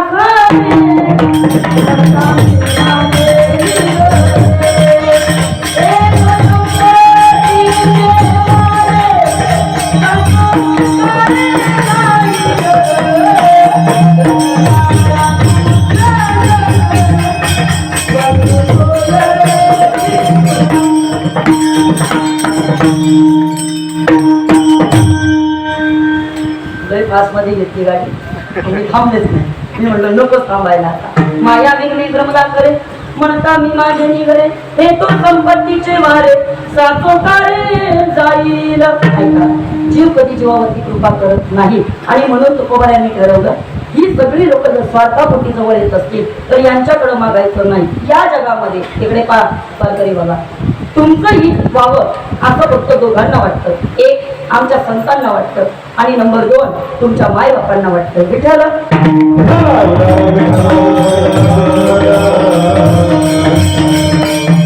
तुमच्या माय बापांना वाटतं तुमचं हित झालं पाहिजे बोलू इकडे पहा सगळेजण ऐका तुमच्या आई वडिलांना वाटतं तुम्ही चांगलं व्हावं तुमच्या आई वडिलांना वाटतं तुम्ही चांगल्या कुठेतरी करिअरवरती सेटल व्हावं आणि त्यानंतर जर तुमच्या हिताची काळजी कोणाला असेल तर ती फक्त आणि फक्त संतान नाही तुकोबारा यांना माहित होतं महाराजांनी शब्दप्रयोग वापरला याच्या मागचं पहिलंच या ठिकाणी एका शब्दावरती येऊया आपण महाराज म्हणतात आता महाराज काय म्हणतात जोरात बोला आता आता हा शब्द प्रयोग आपण कधी करत असतो त्याच्याकरता 2 अर्थ सांगितले जातात व्याकरणाच्या दृष्टीनं नीट ऐका एक अर्थ त्याचा मंगलवाचक म्हणून वापरला जातो आणि आता या शब्दाचा दुसरा अर्थ हा नंतर वाचक म्हणून वापरण्यात येतो तुम्ही पहा बऱ्याच अभंगामध्ये म्हणून आणि असे शब्दप्रयोग येतात की नाही बोला बोला म्हणून हा शब्द प्रयोग काय करतो आणि हा शब्द प्रयोग काय करतो आता हा शब्द प्रयोग काय करतो याचा विचार आपल्याला आता करायचा आहे नीट आहे का मला असं वाटतं एखादं वाक्य आपलं बोलून झालं, पण ते वाक्य झाल्याच्या नंतर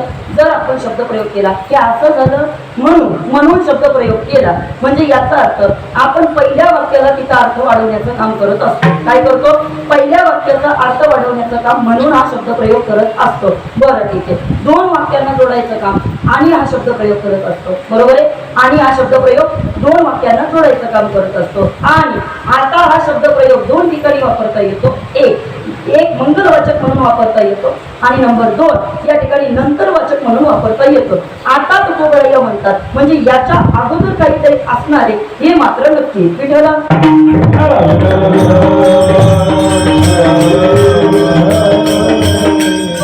आता शब्द काय फक्त याच अभंगामध्ये महाराजांनी वापरला असं सुद्धा नाहीये. काय सांगू आता, संतांचे उपकार मज निरंतर जागवी, किंवा आता कोठे जावे मन तुमचे चरण देखलिया. आता शब्द प्रयोग बऱ्याच ठिकाणी वापरला जातो, पण आता या शब्द प्रयोगाला इथं वापरण्याच्या अगोदर काहीतरी झालंय हे मात्र नक्की आहे. अजून काय बोलते? माऊलींचं पसायदान तुम्हाला प्रत्येकाला माहिती आहे. बोला पटकन. सुरुवात कशाने? आता विश्वात्मक केले. तुम्ही वारकरी त्याच्याकडे पाहताना आतापासून सुरुवात करून पाहताय, पण ज्ञानोबरायांचं सगळं पसायदान पाहत असताना अगोदरच्या एका ओळीला तुम्हाला महत्व द्यावं लागेल. तेव्हा तुम्हाला पसायदानाचा अर्थ कळेल की किंबहुना तुमचे केले धर्म कीर्तन सिद्धी सिद्धे आणि एक माझे जे उरले पायी कपन म्हणून आता विश्वात्मक केले. विठ्ठल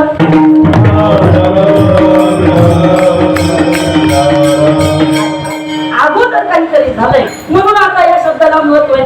जर मी ज्ञानोबराया म्हणते, मी जर सगळी ज्ञानेश्वरी लिहिलीच नसती आणि माझ्याकडनं इतकं मोठं काम झालं नसतं तर निवृत्ती दादा मी तुमच्याकडे काही मागण्या करता पात्र नव्हतो. नीट ऐकताय तुम्ही? झोपली का काय वारकरी?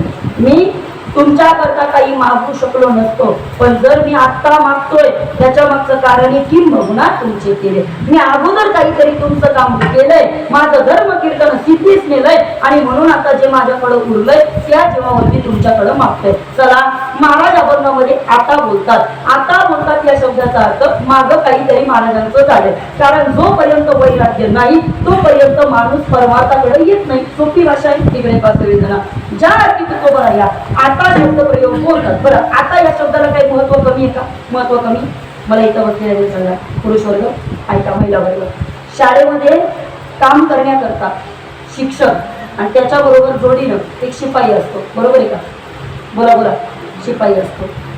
शिक्षक कधी आले तरी चालतात आणि शिक्षक कधी गेले तरी चालतात. बोला पटकन पुढे. पण शिपाई वेळेवरच पाहिजे. बरोबर आहे ना? बरोबर आहे का? आता इकडं पाच शिपायाला या ठिकाणी बंधन आहे बाबा. शिपाई कधी आला तरी चालेल, शिपायाला वेळेत यावं लागतं. अजून बोलू का पुढं? एखाद्या दिवशी शिक्षक गैरहजर राहिला पण तरी सुद्धा शिपायाला यावंच लागतं. एखाद्या दिवशी शिक्षक मनानं लवकर निघून गेला वेळेच्या आधी तरी सुद्धा शिपायाला थांबावंच लागतं. बोलू का? तिकडं पाच जण. शाळेला सुट्ट्या जरी पडल्या तरी शिपायाला त्याचं काम करावं लागतं. नीट ऐका.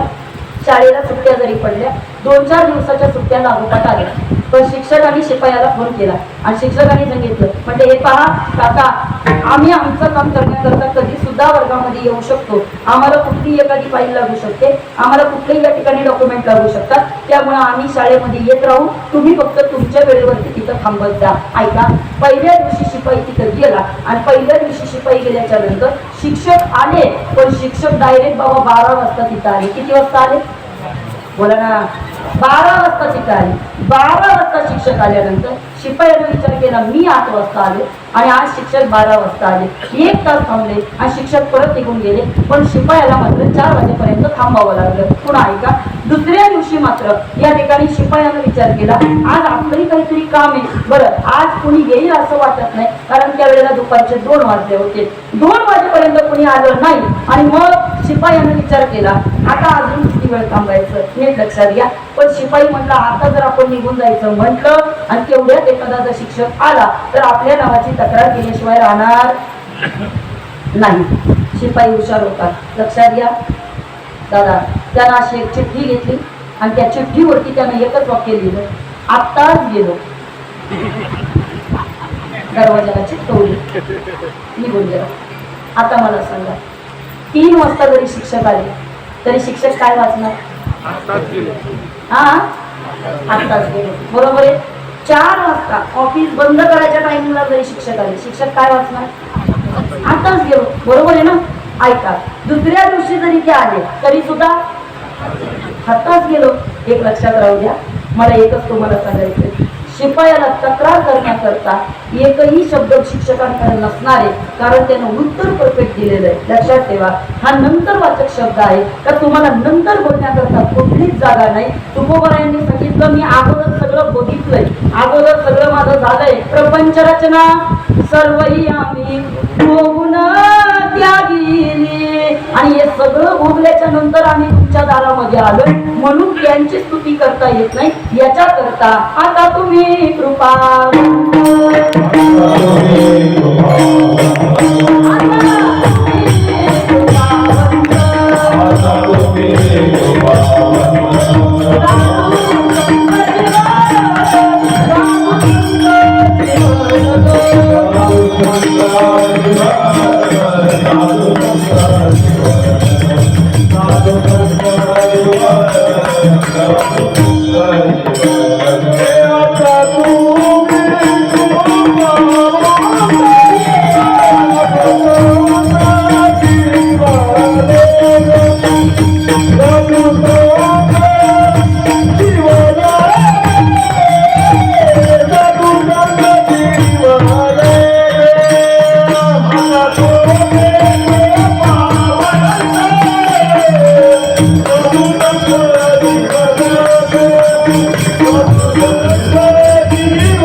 पावंत साधू संत जीवन वारकरी बाबा.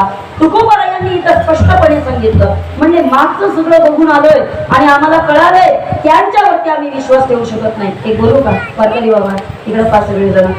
ज्या वेळेला वैराग्याच्या भाषेवरती महाराज एखादा कोणीतरी व्यक्ती जातो, त्याच वेळेला त्याच्याकडं हा शब्द प्रयोग करायचं धाडस होत असतं. ज्या अर्थी तुकोबारा इथं समाजाला नाकारतात आणि संतांना आपलं म्हणतात. नाही कळलं तुम्हाला? समाजाच्या विरोधात जाणं चांगलं नाही, लक्षात राहू द्या. पुरुष वर्ग महिला वर्ग, ऐका, समाजाच्या विरोधामध्ये जायचंय आणि संतांना मोठे पण द्यायचंय, हे महाराजांचं तसं पहिलं तर धाडस असेल. पण हे धाडस करत असताना महाराजांना माहितीये, समाजाला बाजूला ठेवत असताना मीच बाजूला ठेवलं. तुकोबारा म्हणजे असं काहीच नाहीये. मग ऐका, आता रामायणामध्ये प्रसंग घडला जो इथं बसलेल्या प्रत्येकाला माहिती आहे. रामाला 14 वर्षाचा वनवास जाहीर झाला. किती वर्षाचा? 14 वर्षाचा वनवास जाहीर झाला. अर्थात बोलिले वाल्मिक कैसेची करीने वर्तुनी दागिनं नामा म्हणे, जसं लिहून ठेवलं होतं तसं रामाला वागायचं होतं. हे बरोबर आहे ना? इकडे वारकरी बाबा, जसं लिहून ठेवलं तसं रामाला वागायचं होतं. पण उद्या रामाला वनवासाला जायचंय आणि राजा दशरथानं आदल्या दिवशी वसिष्ठांना विचारायला सुरुवात केली. वसिष्ठांना विचारलं, म्हणजे वसिष्ठजी, कैकेयीला वचन मी दिलं. कुणी दिलं? कैकेयीला वचन मी दिलंय आणि मला असं वाटतं की माझा राम वनवासाला जाऊ नये. नीट आहे का? मला असं वाटतं माझा राम वनवासाला जाऊ नये. बरं ठीक आहे, जरी मी कैकेयीचं वचन नाही जरी पाळलं तरी सुद्धा ती माझ्यावरती नाराज होईल, त्याच्यामध्ये रामाचा कुठलाच रोल नाहीये. नीट आहे का? हे राजा दशरथाचे शब्द आहेत वसिष्ठांकरता. कृष्णदादा, कदाचित हे तुम्ही ऐकलं नसेल, पण आता सर्वांनी ऐकून घ्या. असं म्हणतात राजा दशरथ वसिष्ठांना सांगतात, म्हणजे जरी एकटी कैकेयी आयुष्यभर माझ्याशी बोलली नाही तरी मला काहीच फरक पडत नाही, कारण माझ्याकडे एक राणी नाही, माझ्याकडे 3 राणी. किती? 3 राणी. कारण माझ्याकडे कौशल्य आहे, माझ्याकडे सुमित्रा आहे. जरी कैकेयी माझ्याबरोबर नाही बोलली, आयुष्यभर तिनं स्वतःला कालकोठडीमध्ये ठेवलं तरी माझी काहीच हरकत नाहीये. पण माझ्या लेकराला मला वनवासाला पाठवायचं नाहीये. ठीक आहे का? माझ्या लेकराला मला वनवासाला जाताना बघायचं नाही. अरे ज्या डोक्यामध्ये राजगादीचा मुकुट पाहिजे होता, त्या डोक्यामध्ये जर जटा बांधायला लागत असते तर एक बाप ते कधीच बघू शकत नाही. त्यापेक्षा मी त्या कैकेयीचा त्याग करणं जास्त चांगलं स्वीकारेन. ठीक आहे का? हे शब्द प्रयोग ज्या वेळेला राजा दशरथाचे चालू होते त्यावेळेला राजा दशरथ वसिष्ठांना विचारत होता, वसिष्ठजी, तुमच्या सगळ्या ग्रंथांमध्ये कुठेतरी याच्याकरता न्याय शोधा की माझ्या रामाचा वनवास चुकला पाहिजे. ऐका ना, हे सगळं काही भगवान प्रभू रामचंद्र ऐकत होते आणि रामानं त्यावेळेला वसिष्ठांना विचारलं, गुरुवर्यांना विचारलं, म्हणजे गुरुवर्य काय झालं तेवढं तुम्ही सांगू शकता का? राजा दशरथ रागामध्ये असलेल्या राजा दशरथाने उत्तर दिलं आणि सांगितलं, म्हणजे रामा, दोन मोठी माणसं बोलताना लहान यामध्ये तोंड घालू नये एवढं सुद्धा तुला कोणी शिकवलं का नाही? ऐकायला कोणी सगळं? दोन मोठी माणसं बोलताना लहान यानामध्ये तोंड घालू नये एवढं तुला कोणी शिकवलं का नाही? रामानं सांगितलं, बाबा तुम्ही म्हणता ते बरोबर आहे, दोन मोठी माणसं बोलताना लहान यानामध्ये तोंड घालू नये हे मला सुद्धा कळतंय, पण बाबा चर्चा तुम्ही रामाविषयी करताय म्हणून मला वाटतं मी मध्ये बोललं पाहिजे. तुम्ही माझ्या वनवासाचं बोलताय म्हणून मी मध्ये बोलतोय. आणि तसंही बाबा तुमची काय अडचणी मला एकदा सांगा बरं. मी वनवासाला चाललोय, कैकईनं मला वनवास दिलाय आणि तो वनवास मी स्वीकारलाय, मग तुमची अडचण काय तेवढं मला कळलं पाहिजे. ऐकलं नसेल कदाचित तुम्ही, पण ऐका.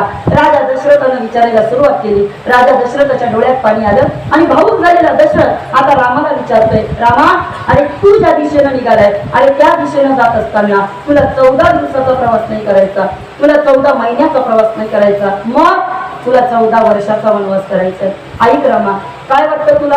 अरे बोलता वाटे सोपे, हे बोलायला सोपं वाटतं, पण आई तुका म्हणे बऱ्या सांगताची गोष्टी, पण रणभूमी दृष्टी न पडेतो डोळ्यासमोर आल्याच्या नंतर किती कठीण आहे हे तुला कळणार नाही रामा. अरे आई, अरे ज्या पायामध्ये आता गुळगुळीत माती पाहिजे होती ते पाय काट्या कुट्याच्या रस्त्यावरती तुझे जाणारे, हा दशरथ कसं काय सहन करू शकतो? राजा, हे रामा, आई, अरे तुला वाटेमध्ये मोठ्या मोठ्या शिळा भेटतील, त्या शिळांना तू कसा सामोरं जाशील हा एका बापाचा प्रश्न आहे. रामा, दे उत्तर, काय करशील तू? रामा, तू म्हणतोस बाप म्हणून या ठिकाणी मला तुला विचारायचंय, अरे तू ज्या जंगलामध्ये निघालाय ना तिथं माणसं राहत नाही, मग तिथं जंगली गिधाडं राहतात, तिथं जंगली हिंस्र श्वापद राहतात. अरे तुझ्या कवड्या कातड्याकडे पाहून तुटून पडतील रामा तुझ्यावरती ते, कदाचित ते तुझा या ठिकाणी वध करायला मागं पुढे पाहणार नाही. रामा, पटकन सांग या ठिकाणी तू त्यांना कसं काय सामोरं जाशील? ऐक रामा, मला तुझ्याकडनं उत्तर पाहिजे. मोठ्या मोठ्या नद्या वाटेमध्ये येतील आणि त्या वाटेवरच्या नद्यांमधनं तू प्रवास कसा करशील? रामा, दे पटकन उत्तर. अरे तू निघालाय त्या वनवासामध्ये, पण 12 वर्ष ऋतू तुझ्याच बाजूला असेल असं तू समजू नको. 10 दिवस सिलेंडर नाही, विचार बायाला काय चाललंय.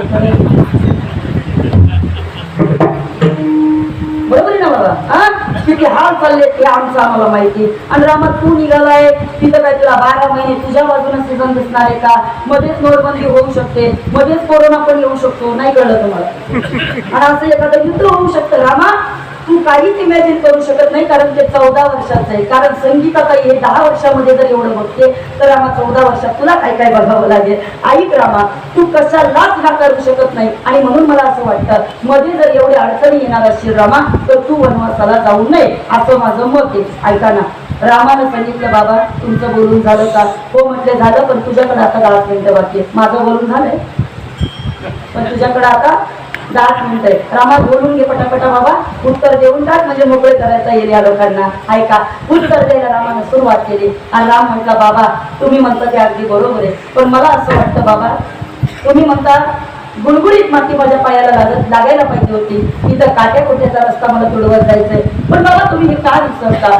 कोणीतरी एखादा सुग्रीवाणी वाली त्या काट्या कुट्याच्या रस्त्यामध्ये सुद्धा माझी वाट पाहत असेल. बाबा तुम्हीच आता मला म्हटलात ना की कदाचित या वाटेमध्ये मोठ्या मोठ्या शिळा भेटतील, पण बाबा तुम्ही हे का विसरता? कुणीतरी एखादी अहिल्या माझ्याकरता सुद्धा तिथं वाट बघायला थांबली असेल. बाबा तुम्हीच आता मला म्हणताय त्या जंगलामध्ये हिंस्र श्वापद जंगली गिधाडं राहत असतील, पण तुम्ही हे का विसरता? कुणीतरी एखादा जटायू उद्धारा करता या रामाची वाट पाहत असेल. बाबा तुम्हीच म्हणताना की त्या जंगलामध्ये जात असताना कदाचित मोठे मोठे नद्या नाले येतील, पण तुम्ही हे का विसरता? बाबा कोणीतरी एखादा केवळ माझ्याकरता सुद्धा होडी घेऊन तयार असेल. बाबा तुम्ही हे का विसरता की त्या जंगलामध्ये 12 महिने 12 वर्ष ऋतू माझ्या बाजूने नसेल हे तुमचं मत आहे, पण लहानपणापासून माझ्याकरता गोळ करणारी शबरी बाबा तुम्ही काय तुमच्या करता नाही, पण मला वाटतं बाबा मी त्यांच्या करता तरी वनवासाला गेलं पाहिजे. एक बोलू का वाटतं बाबा? ऐका, राजा दशरथाला काही सुचेना. राजा दशरथ म्हटला, बाबा रामा ही उत्तरं दिली की मला पटली रे, पण तरी सुद्धा अजूनही तू अयोध्येला विचार, अयोध्येमध्ये काही सोडली तर कोणाला वाटणार नाही की तू वनवासाला गेला पाहिजे. आता तुमच्या भाषेत सांगते ऐका. राजा दशरथाने सांगितलं, रामा आपण एक काम करूया, गावामध्ये इलेक्शन लावूया. नाही कळलं तुम्हाला? गावात इलेक्शन ठेवूया. माझी खात्री आहे रामा, कैकईला फक्त तिच्या एकटीच मत पडणार आहे, बाकी रामा सगळी मतं तुझ्याच बाजूला राहणार आहे। रामा सगळ्या अयोध्येला वाटतं काय तर तू वनवासाला जाऊ नये आणि म्हणून रामा तो वनवासाला टाळावं असं माझं मत आहे। रामानं उत्तर दिलं आणि सांगितलं बाबा कधी कधी लोकांपेक्षा महत्व हे तत्वांना द्यावं लागतं, कधी कधी लोकांपेक्षा महत्व हे रीतीला द्यावं लागतं, कधी कधी लोकांपेक्षा महत्व हे स्वतःच्या असलेल्या कर्माला द्यावं लागतं। म्हणून तर कदाचित ज्ञानोबा म्हणते आपण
मला वाटतं बरं तरी बाबा 11 वाजले माझी वेळ संपलेली, पण ऐका एकच जाता जाता वाक्य सांगते, मांगो उसी से जो देता है खुशी से और कहो उसी से जो कधी ना कही किसी से।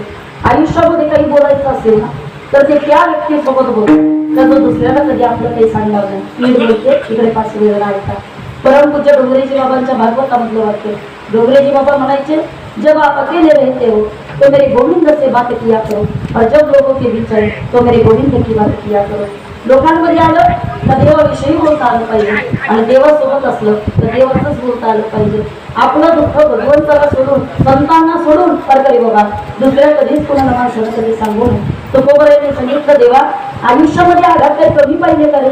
13 वर्ष आघात झालो, आई गेली, बाप गेला, पुढे गेल्यानंतर लाडका मुलगा संतोबा गेला, मोठ्या भावाची पत्नी गेली, मोठा भाऊ सावजी विरक्त होऊन निघून गेला, प्रपंचाची सगळी जबाबदारी माझ्यावरती पडली, मोठ्या भावाच्या पत्नीला डोळ्या देखत जाताना पाहावं लागलं आणि एवढी सगळी परिस्थिती पाहिल्यानंतर माझा आता या समाजातल्या लोकांवरती विश्वास नाही आणि म्हणून तुकोबराय थोडं धाडसानं बोलतात ते मला माहिती आहे की तुम्ही माझ्यावरती कृपा करू शकता। आता रडणंच काय वाईट व्हायचं त्याच्यापेक्षा आणखी काही वाईट असेल असं या ठिकाणी मला वाटत नाही। महाराजांची भाषा आहे पण एक बोलेल मी तुम्हाला, ऐका। सगळं काही झाल्याच्या नंतर सुद्धा तुकोबरायांची भाषा आहे, बरे झाले देवा आणि बरे या दुष्काळे पिळालेले। वैकुंठवासी प्रातस्मरणीय गुरुनाम गुरु जगन्नाथ पवारांच्या कीर्तनात अण्णा नेहमी म्हणायचे बरे झाले देवा निघाले दिवाळी, हे म्हणण्याचं धाडस तुकोबराया सोडून कुणीच केलं नाही पाहिजे, कुणीच नाही केलं पाहिजे। हे फक्त महाराजांनीच करू जाणं बाबा। अहो इथे या ठिकाणी थोडं प्रपंचामध्ये नुकसान झालं तर रडणारी तुम्ही आम्ही सगळी माणसं आणि काय महाराजांची भक्ती आहे। आज सगळे झालं तरी बरं झालं म्हणायचं, थोडं काही आपल्या बाजूला नाही झालं तरी महाराजांनी रुसून बसावं, रागवावं। प्रत्येकाला प्रसंग माहिती आहे, ऐका। तुम्हाला आपल्याला प्रत्येकाला बाबा देऊ आणि आळंदी जवळ आहे त्यामुळे तुकोबा ज्ञानोबा आपल्याला फार जवळचे वाटतात। मला एकच प्रसंग तुम्हाला आता शेवटचा सांगायचा आहे। एकच दिवशी पाटलाकडे काम करायला गेलेले तुकोबराया अंगा खांद्यावरती पाखरं बसले, भजन चाललंय महाराजांचं आणि ज्या वेळेला सगळी पाखरं बसली महाराजांना समाधान वाटलं, चला गड्या आपली भक्ती एवढी पराकोटीला गेली की पाखरांना सुद्धा आपलं गाणं आवडू लागलं, पाखरांना सुद्धा आपलं भजन आवडू लागलं। महाराजांना अंतःकरणापासून ते समाधान झालं। पण कृष्णादादा ज्या वेळेला समाधी म्हणून माहेर महाराज आले, ज्या वेळेला भजन संपलं आणि महाराज जर असे हल्ले तेवढ्यामध्ये सगळी पाखरं उडून गेली। मी काय का सगळी पाखरं उडून गेली। आणि जशी पत्र उडून गेली महाराजांच्या डोळ्यामध्ये पाणी चालू झालं. महाराज विश्वाच्या मालकाला म्हटले, देवा माझ्यामुळे जर पाखरांना त्रास होत असेल आणि मला घाबरून जर पाखरं उडून जात असतील तर माझी भक्ती अजून परिपक्व झालेली नाहीये. समजून जा देवा, अजून मी तिथपर्यंत पोहोचलेलो नाहीये. ऐका, परत तुकोबरायांनी प्रयत्न करावा, पण आत्ताचा प्रयत्न कोणी शेतामध्ये नव्हता. आत्ताचा प्रयत्न चालू झाला तो भावनाथाच्या डोंगरावरती चालू झाला. 15 दिवसाचा अनुष्ठान आहे. नीट ऐका, या 15 दिवसाच्या अनुष्ठानामध्ये विश्वाच्या मालकाला तुकोबरायांची दया लागली आणि 8 दिवस सापाच्या रूपामध्ये देवाला दर्शन द्यावं तुकोबरायांना. रोज तिथं सापाच्या रूपामध्ये देव येतात ते तुकोबराया डोळ्याला पाहतात ते. पण तुकोबरायांनी एकदा जाब विचारला आणि सांगितलं, काय रे देवा, माझ्यापर्यंत येण्याकरता आणि मला दर्शन देण्याकरता तुला हे रूप धारण करावं असं वाटलं का? सापाच्या रूपामध्ये येऊन मला दर्शन द्यायचं असेल तर मला नाही भेटला तरी सुद्धा चालेल, कारण मी ज्या देवाचं ध्यान करतोय ते ध्यान म्हणजे सुंदर, ते मी त्यांचं ध्यान करतोय ते समकर्ण दृष्टी विटेवरी. मी विटेवरच्या मालकाचं ध्यान केलंय, त्या सापाचं ध्यान केलेलं नाही. नीट म्हटले आत्ताच्या आता इथून नाही मला भेटला तरी सुद्धा चालेल. तोपर्यंत सगळ्या देहूमध्ये तुकोबरायांचा शोध चाललेला आहे. कान्होबा महाराजांचे बंधू, ऐका, महाराजांना कोणीतरी सांगितलं कान्होबांना की तुकोबा भामनाथाच्या डोंगराच्या दिशेनं गेलेले आहेत. तरी बाबा भामनाथाच्या दिशेनं कान्होबा निघाले आणि इकडे मात्र तुकोबा या भगवंताला सांगतात, तुला जर मला दर्शन द्यायचं असेल तर त्या रूपामध्ये जे रूप मी अभंगामध्ये लिहिलंय, जे रूप मी पंढरपूरला विटेवरती पाहिलंय, जर ते रूप मला दाखवलं तर तुकोबा तुझ्या पाया पडेल. नाही तर असे किती सापाच्या रूपात ये, मी तुझं दर्शन घेणार कधीच नाही. ऐका, कान्होबानं भामनाथाच्या तिथे यावं आणि तेवढ्यामध्ये चतुर्भुज रूप विश्वाच्या मालकानं तुकोबरायांना दाखवावं. ते रूप पाहिल्याच्या नंतर तुकोबरायांच्या डोळ्यामध्ये अश्रू चालू झाले. महाराजांनी सांगितलं, बास झालं देवा, आयुष्याचं सार्थक झालं. तुका म्हणे जन्म आल्याचे सार्थक आणि विठ्ठलाची एक कधी या. अरे तू माझ्याकरता या रूपामध्ये आला, याच्यापेक्षा अजून माझं भाग्य काय असलं पाहिजे. ऐका ना वारकरी बाबा, तेवढ्यामध्ये कान्होबा तिथं पोहोचले आणि तुकोबाची भगवंताची भेट कान्होबानं सुद्धा आपल्या डोळ्यानं पाहिली. पण जशी भेट पाहिली त्यावेळेला कान्होबाचे डोळे भरून आले. अरे कंठी प्रेम दाटे नैनी नीर होते हृदयी प्रगटे राम रूप. कान्होबाचे डोळे भरून आले आणि कान्होबानं विश्वाच्या मालकाकडे पाहिलं. तोंडामधनं शब्द बाहेर पडले. हे सगळं चरित्र महिपती बाबांच्या चरित्रामध्ये लिहिलेलं आहे. कधीतरी तुम्हाला वाटलं तर जाऊन तपासा. ऐका, शब्द बाहेर पडले कान्होबाचे आणि कान्होबानं विश्वाच्या मालकाकडे पाहून सांगितलं, आयुष्यामध्ये कोणती संपत्ती कमवली का नाही हे मला माहित नाही, पण आजपर्यंतच्या सगळ्या संपत्तीमध्ये तुकोबरायांसारखा भाऊ कमवला तर ज्याच्यामुळे आयुष्यामध्ये विश्वाच्या मालकाचं दर्शन मला झालं. विश्वाचा मालक बिना सायासह तुम्हाला मिळू शकतो. हो, फक्त तुकोबरायांसारखा एखादा भाऊ तुम्हाला सापडला पाहिजे. बोलेन मी तुमच्याशी. अरे तसा एखादा भाऊ असेल तर कृपा होण्याकरता काय वेळ लागणार आहे. आता तुम्ही कृपावंत साधू संत जीवन समर्पित करते. ओघात एखादा शब्द जास्त गेला असेल तो बुद्धीचा दोष. जे चांगलं आहे ते परमात्म्याचे आशीर्वाद समजून आपल्याला करून घ्या. उद्या एक महत्वाचं पात्र आहे, म्हणजे प्रत्येक रामायणामध्ये मला तरी असं वाटतं हनुमंतरायांना बाजूला केलं तर कुठलं रामायण नाही बाबा. आहे का कुठलं रामायण? कुठलंच नाही.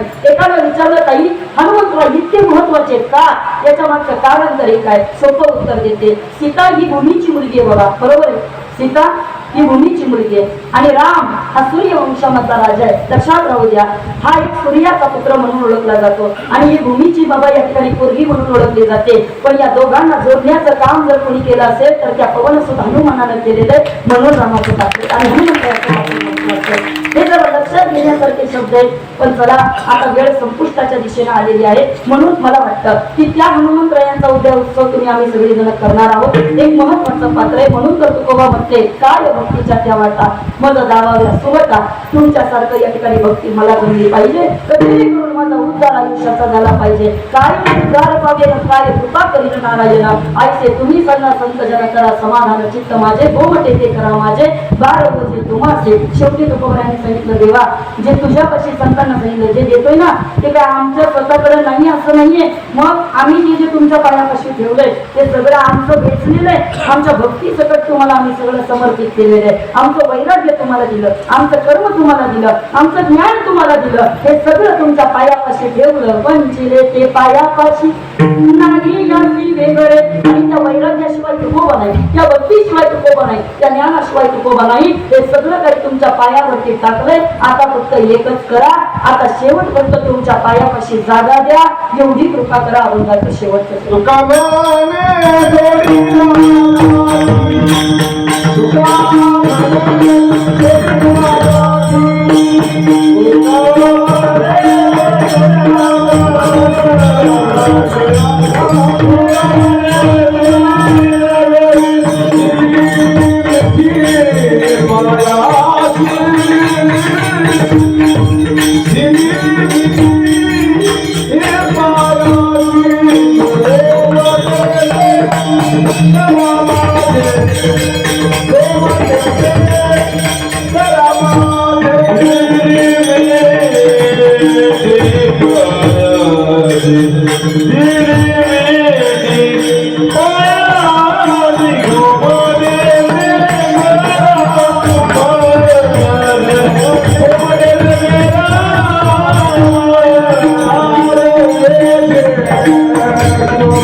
अतिशय प्रेमानं आनंदाने भक्तीने वातावरणामध्ये सालाप्रमाणे याही वर्षी भगवान या ठिकाणी हनुमंतरायांच्या जन्मोत्सवाच्या निमित्तानं हा कार्यक्रम आपल्या मेदनकरवाडीमध्ये साजरा होतो. या कार्यक्रमाकरता खऱ्या अर्थानं ज्यांनी मला इथं आमंत्रित केलं ते ग्रामस्थ मंडळी मेदनकरवाडी आपले या ठिकाणी विशेषत्वानं आभार मानते. या कार्यक्रमाकरता आणखीन एक नाव ज्यांचं अत्यंत या ठिकाणी आम्ही आदरानं घेतो. आदरणीय हरिभक्त परायण आमचे असणारे कृष्णाजी महाराज जोगदंड ज्यांच्या विनंतीला मान देऊन मागील वर्षापासून इथं येणं होतंय. अर्थात महाराजांचे या ठिकाणी संत ज्ञानेश्वर माऊली वारकरी शिक्षण संस्था आळंदी देवाचे हे सगळे जे विद्यार्थी आपल्याला खरं तर पाहायला मिळतात. महाराष्ट्रभर खऱ्या अर्थानं ज्यांचं नाव आपण सगळेजण आदरानं घेतो अशा आदरणीय संगीत विशारद आमचे भागवत महाराज झेंडे, अमोल महाराज गावडे आणि आदरणीय हरिभक्त परायण रामदास महाराज थोरात मी सर्व मान्यवरांचे या ठिकाणी ऋण व्यक्त करते.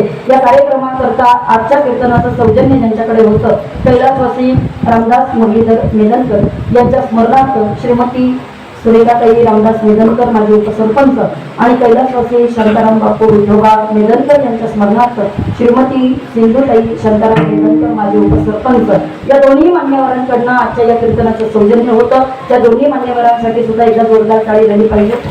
चला, कारण कार्यक्रमाकरता सर्वांचं सहकार्य असावं लागतं, त्याशिवाय हा कार्यक्रम पूर्ण होत नाही. आणि अर्थात मेदनकरवाडीमध्ये ही सगळी या ठिकाणी प्रेमाची माणसं आहेत. त्याची वेळोवेळी खरं तर सातत्यानं माझ्यावरती प्रेम करतात आणि दरवर्षी म्हणजे 2 वर्षापासून इथं माझं येणं होतंय आणि तुमचा तोच उल्हास तोच उत्साह मागील वर्षापासून मी पाहते. भगवंतांनी या ठिकाणी उदंड आयुष्य सगळ्या कार्यकर्त्यांना द्यावं आणि सगळ्या लोकांच्या सर्व इच्छा पूर्ण करत असताना, कारण शूर आणि वीर स्वामी तो सादर तो येतो घेऊ शकतो तुम्हाला एक निरोगी आयुष्य आणि चांगलं बुद्धी, कारण बुद्धिमत्ता वरिष्ठ एक चांगली बुद्धी तुम्हाला या ठिकाणी भगवंतांना देत राहावी आणि असेच कार्यक्रम तुमचे या ठिकाणी साजरे होत राहावे. मला माहित नाहीये तुमच्या मेदनकरवाडीचं कितवं वर्ष आहे ते, कितवं वर्ष? 80 वर्ष व्हायला लागले शताब्दीकडे वाटचाल करत असताना. मी तर एवढं म्हणेन, आता दरवेळेला आपण लोकांना सांगत असतो तुमची 100 पाहायला मिळावी, पण मी याहीपेक्षा पलीकडे जाऊन एकच वाक्य सांगेल या मेदनकरवाडी करता चंद्र सूर्य तारे आहे तोपर्यंत तुमचा सप्ताह अविरतपणे चालत राहावा. कारण या ठिकाणी चिरंजीवी पुत्र पवनसुत हनुमान यांच्या या ठिकाणी खरं तर कार्यक्रमासाठी आपण इथं सर्वजण राहतो, म्हणून सर्वांचे आभार. कोणाचा नामोल्लेख राहिला असेल तर दिलगिरी व्यक्त करते. कार्यक्रमाकरता सुंदर साऊंड सिस्टीम तुमचे आभार, शूटिंगमध्ये दादा या ठिकाणी तुमचे आभार आणि आलेले सर्व भाविक वृंद तुम्हा सर्वांचे आभार. वेळी कधी सुद्धा तुमचे आभार मानते आणि याच ठिकाणी ही सेवा इथं संपवते. निवडते पुरते आधी कते सरते करून घ्यावे ते तुमते मिनवी तसे तुकाराम तुकाराम